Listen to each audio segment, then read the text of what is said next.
Hello everyone, welcome back to another Agents of S.H.I.E.L.D. review. Today we're taking a look at Season 7, Episode 9, As I Have Always Been. And right off the bat, man, what an incredible episode this was. This was a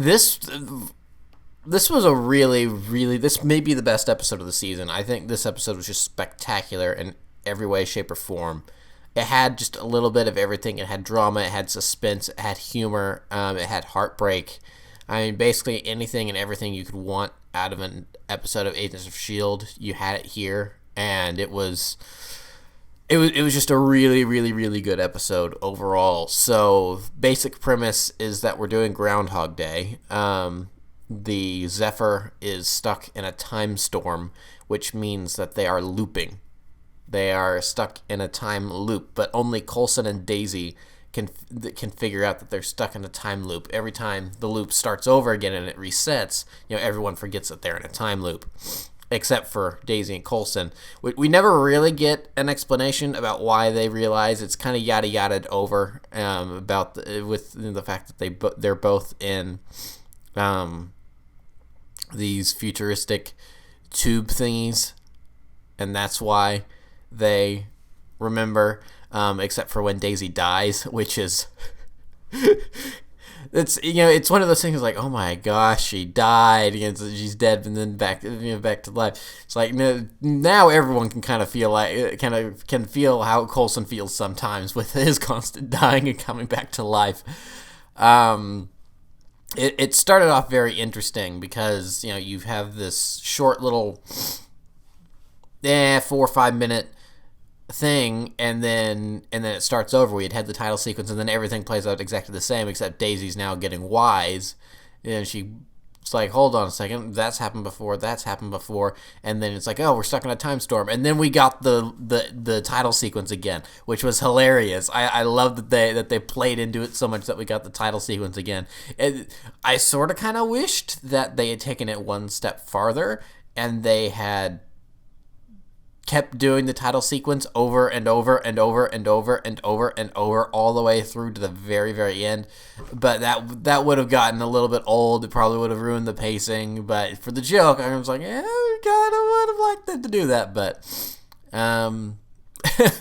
that was, I really appreciated that they did that. That was a really, really funny joke. So yeah, there was also a bit of mystery in this episode. It's like, okay, who keeps killing the agents to stop the implant from being removed from Simmons?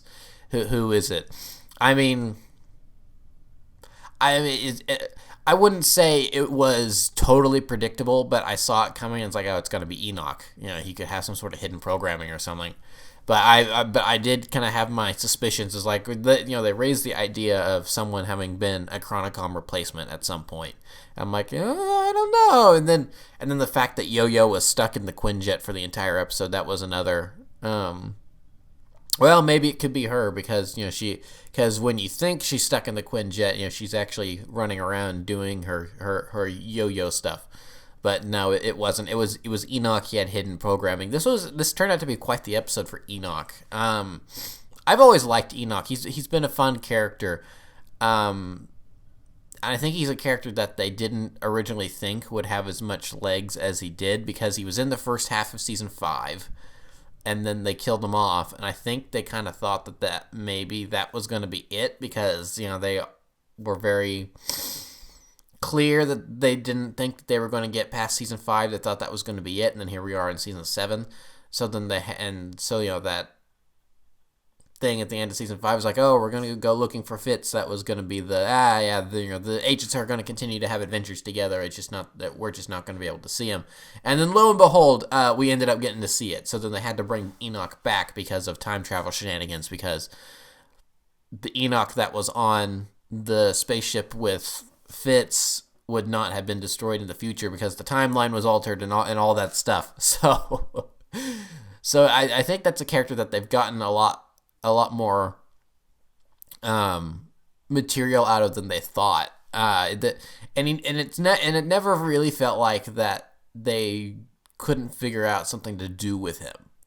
He always had a purpose, even if that was just comedic relief for an episode, like several episodes back at this point, where he's stuck he's stuck on his own for 20 years while the agents time jump. and he has to work at that bar. I suppose he didn't have to work at the bar, but he did. And so, well, no, hold on. He was left alone for more than that, because then, they kept calling him in the 50s, and then they jumped forward to the 70s again. So yeah, he was on his own for a while. He got left there for a while.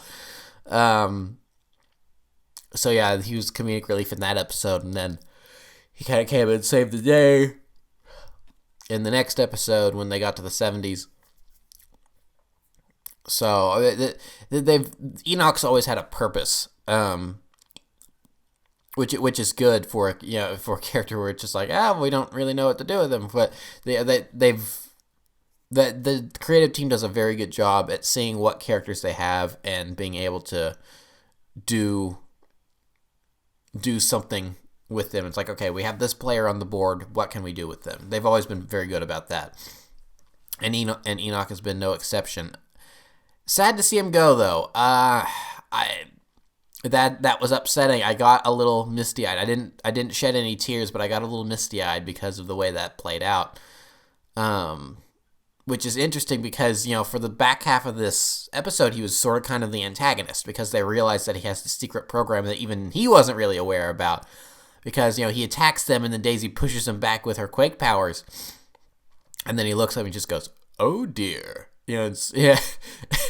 The guy that plays Enoch, I can't remember his name, but the guy that plays Enoch, he has such good delivery. He does play it very robotic, but there's a humanity to that roboticness that shows that he is this ancient machine that is just kind of more prim and proper, almost British, rather than just being, my databanks do not, almost.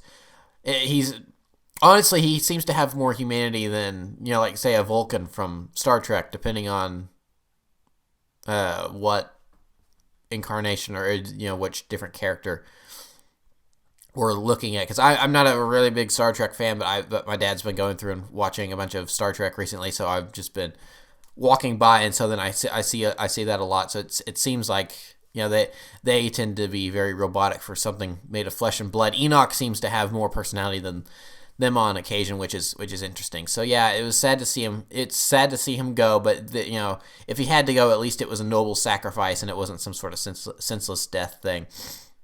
But speaking of senseless deaths, I think pretty much we didn't get necessarily see all of them, but I think everyone in the cast got maimed or harmed in some way in this episode, and it was undone because Time Storm. When they all tried to beat up on Enoch, and then the loop reset. That was pretty funny. And there was that one where they're all laying on the ground, and someone says, "Where did he get all those weapons? Where did all those weapons come from?" And then someone else says, "Is Deke dead?" It's like, "Oh yeah, Deke's very dead." It's like, is it even worth being sad over that? And it's like, no, it's not. And then the loop resets. So that was, and Deke was just laying there the entire time with a bullet hole in his head. It's like, poor Deke, but it was like there was some funny stuff. There was some funny stuff with the loops being reset and trying to figure out how to stop Enoch and all that stuff, and just the way Coulson being so annoyed and ticked off with how often this is happening, and he's really the only one that has remembered every single one of them that he's been around for because he hasn't died. That was super funny, the way he was ticked off, where Daisy first comes to them at the beginning of the episode and it's like, "Hey, I think we're going through a time loop." "Yeah, how many times did it take you to figure it out this time?" And then it's like, I've had this conversation with you 14 times, but that, it's like, and we've gone through the loop however many other times, but those are the ones that I know of because you don't always remember to wake me up. And then she gets killed by the gas later, and then now he has to have that conversation with her for a 15th time. She's like, "I died," and it's like, I know this must be weird for you, but we don't have time for you to grieve about, to comprehend these emotions. We need to keep moving. And it's like, there was a nice moment with Coulson, really kind of digging into his issues with the seasons that now he's been brought back as an LMD. He's not entirely happy about that. He it has that moment where he's like, I have programming. That does help them figure out that was probably Enoch. But it's slowly every episode. It seems like they're digging a little bit more into the fact that Coulson's not happy being an LMD. So I wonder if he's gonna just ask them to keep him turned off at the end of the season or something, because he would. He at this point he's tired. He would rather just be dead. I mean, technically at this point he is dead. It's just his conscious memories that are walking around in the robot body, but they're not necessarily happy about that.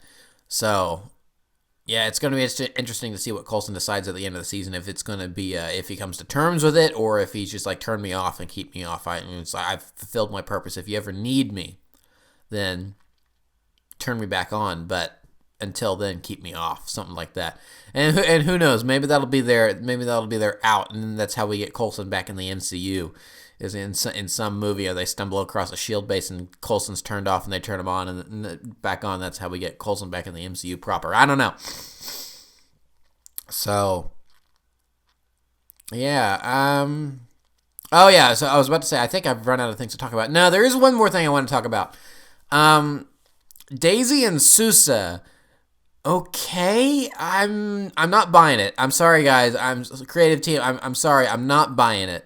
This seems it's weird. It's kind of weird. I'm not really buying it. It seems to if this is something that happened in like the last couple episodes, like the last 2 or 3 episodes, then maybe they could have built it up a little bit more.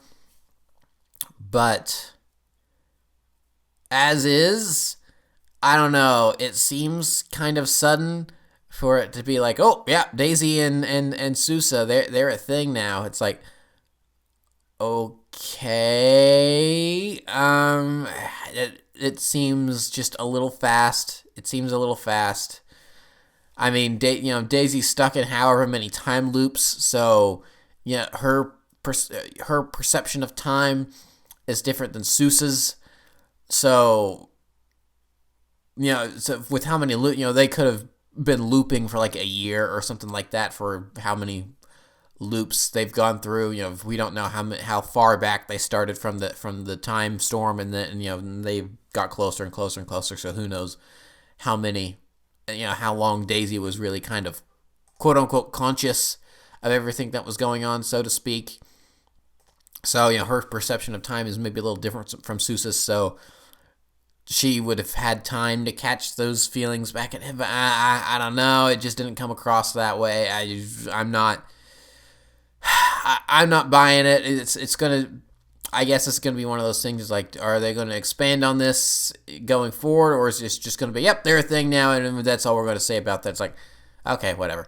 So, and I'm interested to see where that's going to go. I'm not necessarily a fan of it, but okay. Well, I guess we'll find out where that's going to go. It just kind of gets into a little bit of Doctor Who territory, where I've never been a big fan of the Doctor being romantically involved with his companion, mostly because he's old. The Doctor is old, because it's like David Tennant has these moments where he says, oh, I'm 900 and whatever years old. And it's like, oh, Rose Tyler, you're a 19-year-old girl from Earth. There's a big age gap there. Even if the 10th Doctor did look kind of old. Same thing a little bit with with Amy and 11 for before she ended up becoming his mother-in-law because time travel shenanigans. River Song, totally different story. I'm totally on board with River Song in number 11 and 12. Because River Song is this anomaly. She's a couple hundred years old as well. Totally different. That I'm totally okay with that. But again, the whole but then repeat with Clara and 11. It's like, no, he's 1100 years old or whatever. He's so old he can't remember how old he is. It's like, you're a 30-year-old girl from Earth. No, I don't like this. I much prefer the 12 Clara dynamic where he's her grumpy but doting grandfather, and she's his granddaughter. The impossible girl. So yeah, I'm sort of kind of in the same boat with Daisy and Sousa, because it's like he was born in like 1920 whatever, probably, for him to be able to have fought in World War II, and then and then she was born in 1980, whatever. In the prime timeline, in the original timeline, Susa was actually dead before she was born, and it's like, yeah, pulled out of time travel shenanigans, but I'm not buying it. It's a little weird. I'm not on board with it. So, yeah, it'll be interesting to see what they do with that. But for now, that's all I have to say about this episode. Really, really good episode overall, despite the whole Daisy Sousa thing that I didn't quite get on board with. But, yeah, probably the best episode of the season. It's my favorite episode of the season other than that. So I'm interested to see where we go from here. So, yeah, I will see you guys next week. Thanks for watching. Goodbye.